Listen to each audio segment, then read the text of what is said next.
was the best of times, it was the worst of times. In my younger and more vulnerable years, my father gave me some advice that I've been turning over in my mind ever since. Somebody once told me the world was gonna roll me. I ain't the sharpest tool in the shed. True literary masterpieces draw audiences in from the very first sentence, priming you for what's to come. Those previous examples are alright, but pale in comparison to the greatest opening of all time, which is the opening of The Outer Worlds.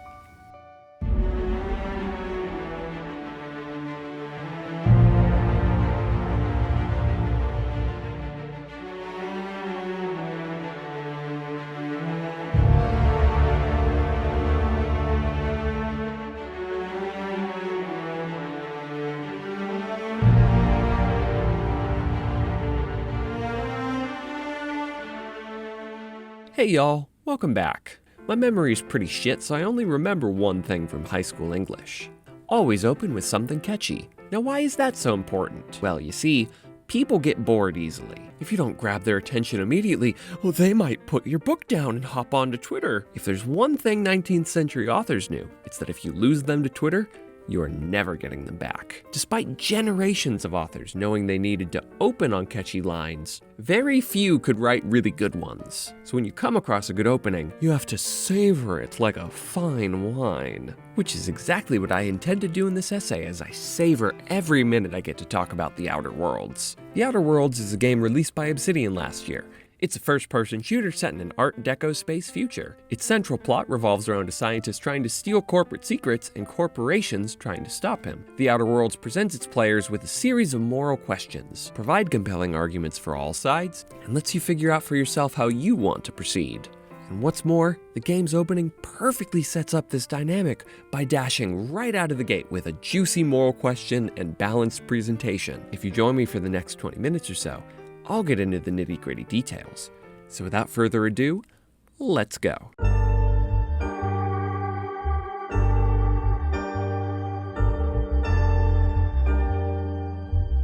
Part 1. The world of the Outer Worlds. God, that's a lazy title. In the rich tradition of speculative science fiction, there's a key turning point between the Outer Worlds universe and our own. How did I get here? Late 19th century US history is stained by large corporate monopolies that endlessly exploited communities and violently quashed labor strikes, aided by the government in many cases. But one vivacious upstart known by many as Teddy came in and made change happen. Teddy broke up more monopolies than any of his predecessors, was the first president to use the threat of US troops in favor of striking laborers, and was otherwise a key figurehead in the populist movement at the start of the 20th century. But Teddy's path to the presidency was unlikely. He only became president because McKinley got assassinated, and many Republicans didn't want him to be VP in the first place, seeing him as too radical. And finally, the slot was only open because McKinley's first vice president died. So had any of those pivotal dominoes not fallen, what might have changed? The Outer Worlds explores what the US would be like if Teddy never got elected, and if instead of busting monopolies, explores what it would be like if we just continued to encourage large monopolies. The Outer World takes place in the Halcyon galaxy in the distant year of 2355. To get out there, humanity developed skip drives for the long-distance travel, cryosleep to keep folks sedated for the journey. The Hope, one of the 2 ships sent out there, had technical malfunctions and was stranded on the outskirts of the system for 70 years. The whole time it's been possible for the other ship, the Groundbreaker, to retrieve the Hope. But it wasn't profitable for the board to do that, so the decision was made to leave the Hope stranded. Who's the board, you might ask? The board is comprised of several mega corporations who employ every citizen and supply all the goods in the system. Not only that, they're the only authority in Halcyon. No government exists. Well, that sounds great. I've been told my whole life that government just gets in the way of things. Government is not the solution to our problem. Government is the problem. With no stinky government to delay progress, I'm sure that Halcyon is full of happy citizens, a surplus of supplies, and I bet everyone's just fucking coming everywhere. They're so filled with joy. Hate to break it to the ANCAPs out there, but that's not how life works. The conditions in Halcyon are brutal for workers, and corporations have incredibly low standards for their products. Most foods use dangerous substitutes in place of meat, and weapons malfunction at an alarming rate. Spacer's choice handguns aren't the most reliable. Also, much like in the company towns of yesteryear, corporations control almost every aspect of their employees' lives. Because of how much control companies exert, employees are all but owned by their companies, and are even fined for damaging company property if they get injured. Make no bones about, is that an actual phrase? Make no mistake, the Halcyon system is incredibly corrupt and is taxing on its workers. The game does not shy away from this being a shitty way to run things, and a shitty place for non-rich people to live. The juicy moral questions the game poses come in the details. How does one go about change, reform, or revolution? How far are you willing to go for those causes? Should certain individuals be sacrificed, or should individual life be protected at all costs? Who's to blame for all this? The Outer Worlds isn't trying to both sides the moral question of corporations owning their employees, because that's f***ed up. Rather, the game is more interested in the discussion of how to fix the problems at hand, and that dynamic is eloquently explored in the opening mission of the game.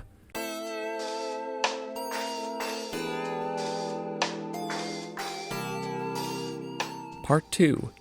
Hit the ground running and gunning. I want to start by clarifying that when I say the game's opening is perfect, I don't mean the game's opening line, rather the game's first quest. I expect Satan to whip me in hell for my horrific lies in pursuit of a catchier and more clickbaity title. Ooh, ow, owie. The game opens on print and radio ads that were supposed to encourage folks to join the Halcyon colony. If you look at the fine print though, you'll see the corporations have no intention on keeping their promises. The camera pans up as we see a scientist docking aboard the Hope. He retrieves the player's stasis pod and narrowly escapes an attacking ship. Once you awaken, the scientist explains that he needs your help to free the rest of the citizens on the Hope. He sends you down to a nearby planet to meet a mercenary who will guide you. Sadly, you never get to meet the guy. What in law's name? Is that him? Oh, that idiot. You go to his ship and his computer tells you that in order to take off and start your quest, you need a power regulator. You're quickly directed to the nearby town of Edgewater. As you walk through the streets, you see a city in ruin. Citizens talk of a plague and of being hungry. You go and talk to the town's leader, Reed Thompson. Upon inquiring about a regulator, he tells you they have no intention of giving away theirs. Only regulator we got is hooked up to the town transformer. Mr. Thompson ain't liable to be keen on dismantling it. I beg your pardon. I am most emphatically not keen on any such thing. But that an old botanical lab up the road has a regulator. If you press him about it, he reveals that the lab is occupied by deserters, former employees who got fed up and left. He sees your presence as a welcomed opportunity to coerce them back. If you go and take their power away, the deserters will have no choice but to come back and work for the cannery. Reed asks you to tell the deserters to come back before he has to shut their power off. But when you get to the lab, you discover that the deserters are doing all right for themselves. Their leader, Adelaide, has furnished a beautiful garden that helps provide food to everybody. You tell her about Reed's intention to shut her power off. She gets a little testy with you, and then suggests that you turn the city's power off instead, freeing the city's workers to come join her. After talking with Adelaide a bit more, you realize the full weight of the choice at hand. You have to deprive one city of their power. There's no way to manipulate the power grid so that they share from one regulator, and there's no other settlement nearby to get one from. The player's forced to make a decision. Who gets to keep their power, and who has to have their town upended by a lack of it?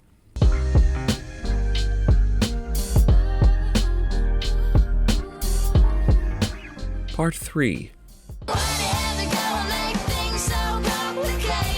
Like I said earlier, the game isn't interested in giving any credence to the idea that corporations owning people is good. Not likely, bootlicker. But the game manages to provide compelling arguments for both sides of the power regulator dilemma. First, let's discuss initial impressions.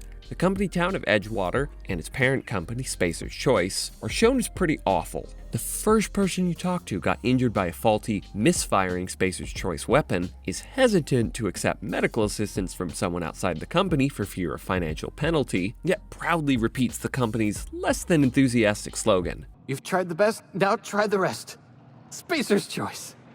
Yes, nailed it that time. Once you near Edgewater, a gravedigger out front explains to you that the Spacer's Choice family takes care of us from the cradle to the grave. long as we provide our own cradles. Which isn't how a guarantee works. Your conversations with Reed are marked by a sleazy car salesman kind of sweet-talking. Your companion explains early on that Reed's interpretation of people is too mechanical. To Mr. Thompson, a person's a gear. It does its job quiet-like. If it squeaks or stutters, it gets replaced. The town is policed by corporate guards, and it doesn't seem like corporate is terribly forgiving. You had a minute. Next one comes out of your pay. Ease off the threats, friend. I'm going. At the same time, the deserters are shown in a fairly positive light. Adelaide's first words to you, before you've even explained why you're there, are to offer a meal and shelter. If you're hungry, there's meat turning on the spit outside. If you're bearing illness, find a place to lay your head down and I'll fetch you a poultice. No citizens complain about the plague because they're all healthy and well fed. So right off the bat, it seems like Edgewater sucks and that the Botanical Lab is the good place people should relocate to. But as details surface, we see the nuance of the decision we face. Adelaide seems nice at first, but she doesn't put forth a peaceful counter to Reed's plan, suggesting instead to endanger the people of the town.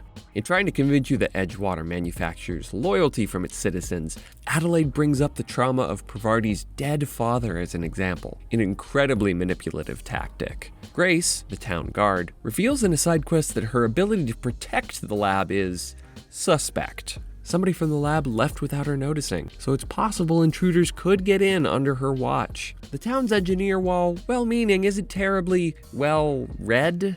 Camp thinks I'm a mechanical genius, but I couldn't fix a busted chair. So the Botanical Lab isn't exactly a utopia. Plus, talking with folks in Edgewater casts the town in a more sympathetic light. Edgewater's vicar points out that the town is the safest option, regardless of how you view its politics. Townsfolk like Amelia take pride in their work and in their role as community members. And even Reed, for all his sleaziness, when pressed on Edgewater being in shambles, expresses genuine care for the community. When I stand at my window and look out over my town, here's what I see. I see decent, loyal, hard-working people. I see a family. And to prove it, if you go into his room, you'll find an email in which he requested more supplies, but got denied by corporate. That info is of course locked behind a door, the key being in Reed's pocket, so not every player might find that piece of information. Luckily, I was able to discover this detail through perfectly ethical methods. We can see that things are not as one-sided as they once appeared, but even these counters to our initial impressions have layers to unpack. With the right stats, you can point out to the town's vicar that safety is useless if the leader doesn't care for its people. While she takes pride in her work, leaders in the town talked Amelia out of her dream job, and she still harbors trauma from it. Several characters who love the company can immediately tell you're an outsider because you lack the distinctive worker gaze.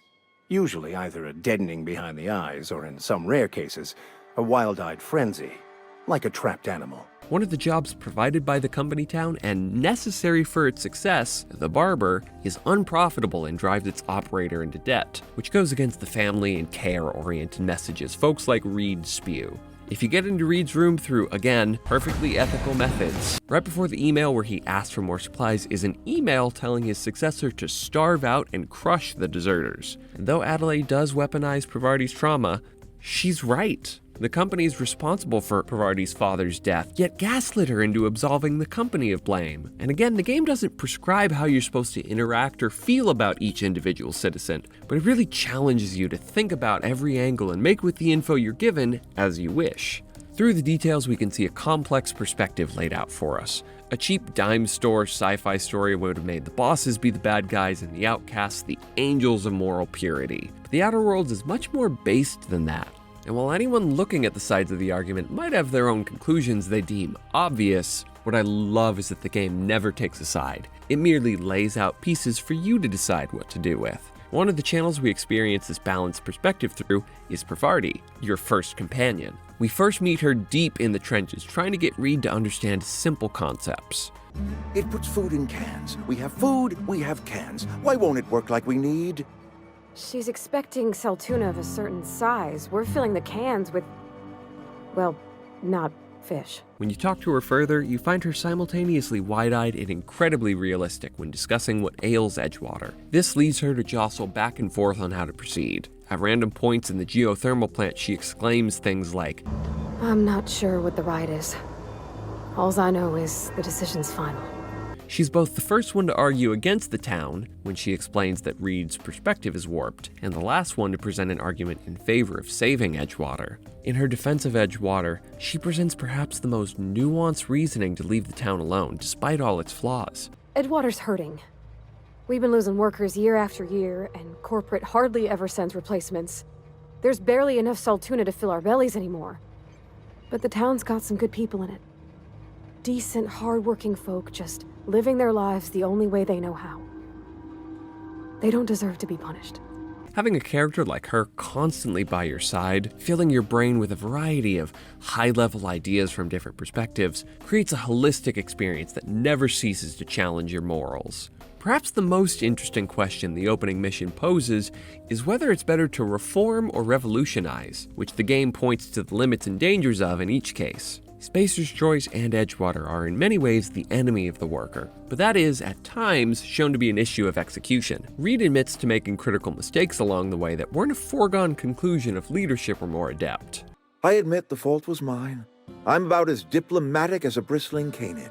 Adelaide proved plants can grow in the area, so with the right people guiding architecture, the plague can be curtailed. And, perhaps most importantly, Edgewater's safe, whereas the botanical lab's in the middle of a vulnerable ravine almost waiting to be attacked. But there's one problem that reforming Edgewater cannot fix, that it's an extension of a horrible company. Part of a side quest reveals to you that corporate fines the whole town if a worker commits suicide. Suicide's a crime. The legal term is irreparable damage to company property. What Eugene did to himself was vandalism. When one of your workers commits a crime, the entire town pays for it. In other words, Edgewater would have been penalized pretty hard. Whatever Eugene was worth as an asset, we would have had to pay out of pocket to Spacer's Choice. Which is fucked up! And what's more, policies like these are so integral to Spacer's Choice as a company that reforms could never alter them. Reforms won't stop corporate from policing the workers. Reforms won't change the fact that workers are functionally company property. Sure, reforms might tinker around the edges enough to make life slightly more bearable, like more frequent office pizza parties, but it can never alter the brutal and undemocratic conditions the workers are under. Any collective organizing would, in this universe, quickly be met with violent resistance from the militarized corporate guards, making any substantial change impossible. The only way to free these workers from the control of Spacer's Choice is to divert the power from Edgewater. It's the only option that truly liberates them. And that's scary. But is that a step you deem worthy for the betterment of the citizens? And I'll say this one final time for the folks in the back. The beauty in the game is that it lets you decide. I trust you will listen to your conscience.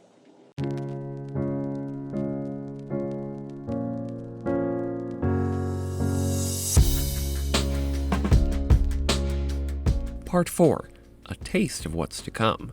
Before I wrap up, I need to back up my claim that the well-balanced presentation carries over into other parts of the game. These next few examples will contain story spoilers, so skip to this timecode if you'd like to just hear the conclusion. Toward the end of the game, the scientist who broke you out, Phineas Wells, asks you to steal a rare gas from a lab in Byzantium. The more gas you steal, the more people on the Hope he's able to revive. And the folks on the Hope are all a bunch of scientists and such, who are well equipped to rebuild the broken down Halcyon system. However, the gas in the lab is keeping some people alive in stasis. You can remove about 26% of the gas without harming any of them, which will mean you can only resurrect a few hundred citizens on the Hope. Or you can remove all the gas, which will kill all the people in stasis, but will allow you to resurrect more people on the Hope. This is reminiscent of a choice you're presented in Edgewater. Abernathy, an old man who's getting sick, asks you to find him some medicine. The company won't give him any because they only give it to the most productive workers, so he needs help from an outsider. Upon leaving his home, Blaine asks you to sell that medicine to her instead. She plans to spread that medicine between several people, and says it'll save people likely to live longer than Abernathy. Though a slightly different context, the dilemma in Edgewater sets the stage for similar questions about the value of life later in the game. Lastly, we see the question of whether 'tis nobler to reform within a system or exist outside of it pop up on the planet Monarch. To get an item you need for the main story, you have to transmit the location of a chemical to your ship using radio signals. But on the planet, the channels are clogged, and the two factions on the planet will only stop using their radio channels if you help them settle their dispute. A few years ago, Monarch Stellar Industries left the board, but now they want to rejoin to bring in more business. However, the iconoclasts want to remain self-sufficient. You're presented with a bunch of options. You can convince all parties to rejoin the board, as MSI's leader will try to reform the board from within, or you can inspire the parties to join together and create a prosperous community that competes with the board on its own terms. Once again, we see the quests in Edgewater setting up these moral dilemmas. There are plenty more examples like this, but in the interest of keeping this short, I figure those examples suffice.